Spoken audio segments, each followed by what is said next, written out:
Is it possible to speak English without an accent? This is a question I get from students all the time, so let's talk about this today. Now, first of all, I don't actually think this is a good question to ask because everybody has an accent.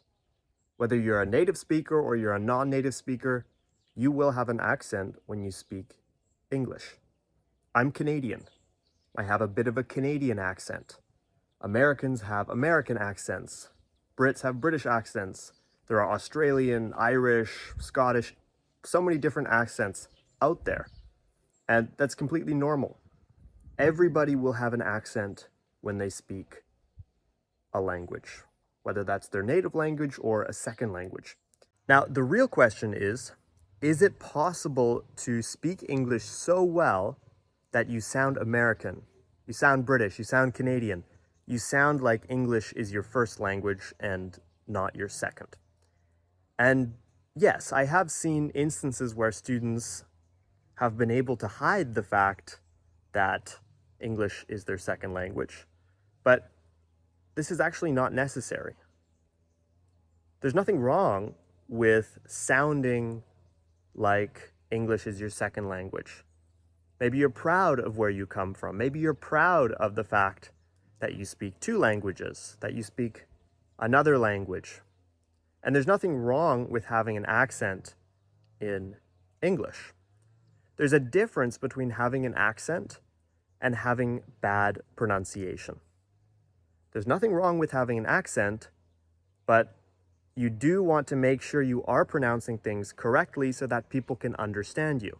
It's okay to have an accent, but you need to make sure that your pronunciation is understandable. Let me give you an example. There are differences between accents, between the American, between the British accent, but generally we can understand each other with no problem. For example, the word tomato.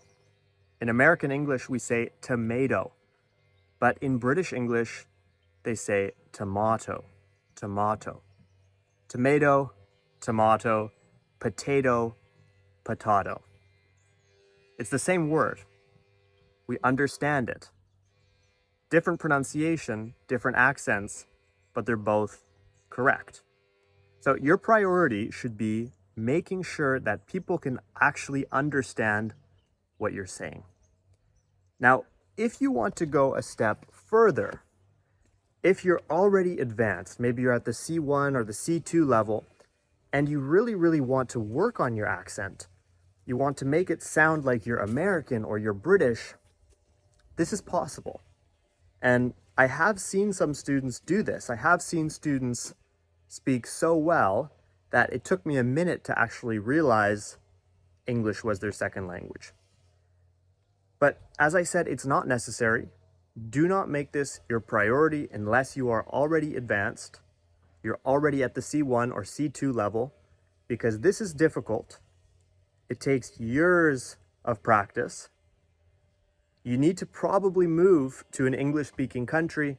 You need to surround yourself with English all the time to get to this level. And you don't even need to get to this level. It's not necessary, because you can still be fluent in English with an accent. If you've watched my videos before, you know that I always say the purpose of language is not perfection, it's communication. That's how you know you're fluent, if you can communicate your ideas without any problems. So, if you really want to get to this level, if you do want to try to speak English without an accent, then what can you actually do? Well, first of all, it really helps to live in an English-speaking country. I won't lie, if you do want to get to that level, if you do want to speak English entirely without an accent, it really helps you to be in that English environment. And not just for a week or 2 weeks, it does take time. It might even take years. So don't expect this to happen overnight. The second piece of advice I would give is to imagine you're an actor. And I say actor because this is something that actually native English speakers do as well, especially in Hollywood, in the movie industry. If you are an American, and you're filming a movie with a British accent, you have to portray a character that speaks in a British accent, you need to go to accent training. You actually need to go to a coach who will help you learn that accent. And I'm giving you this example because I want to show you it's not just about language. It's actually about retraining the way you move your mouth, the way you position your tongue, the way you actually pronounce certain vowels or sounds. Because this is something that native speakers go through as well when they're learning to pronounce things in a different accent, maybe for a movie. So this is something you can work on with an accent coach, a coach who specifically helps with accent, but it's also something you can try to work on your own. Maybe you've heard of the technique called shadowing. Shadowing is basically where you listen to a native English speaker, either on the radio, on the TV, in a podcast, can be anywhere, and you repeat after them and you try to imitate their pronunciation. So essentially, it's like you're a parrot. You're listening and you're repeating and you're trying to copy their pronunciation. Now, this is really a good strategy, but I would also recommend you practice watching the way native speakers move their mouths. So the way they're actually moving their facial muscles, their lips, their tongue even, if you can, because every language has a different way of moving. And the way we move our mouth directly impacts the sounds we make. So it's natural that if you change the way you move your mouth, if you move your mouth in the same way a native speaker moves their mouth, it's natural to assume that you can change your pronunciation and you can make it sound more natural and more like a native speaker. You'll notice that in English, we often exaggerate a bit. We move our mouth a bit. We're very animated, especially in American English.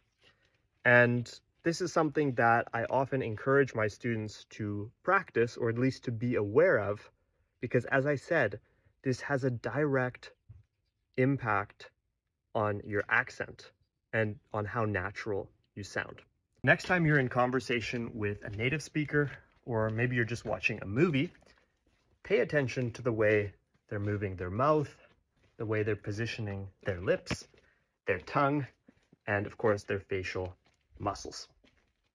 Now, we've talked about accent, we've talked about pronunciation, and I just want to remind you that your priority should not be speaking without an accent, because as I said, that's not actually possible.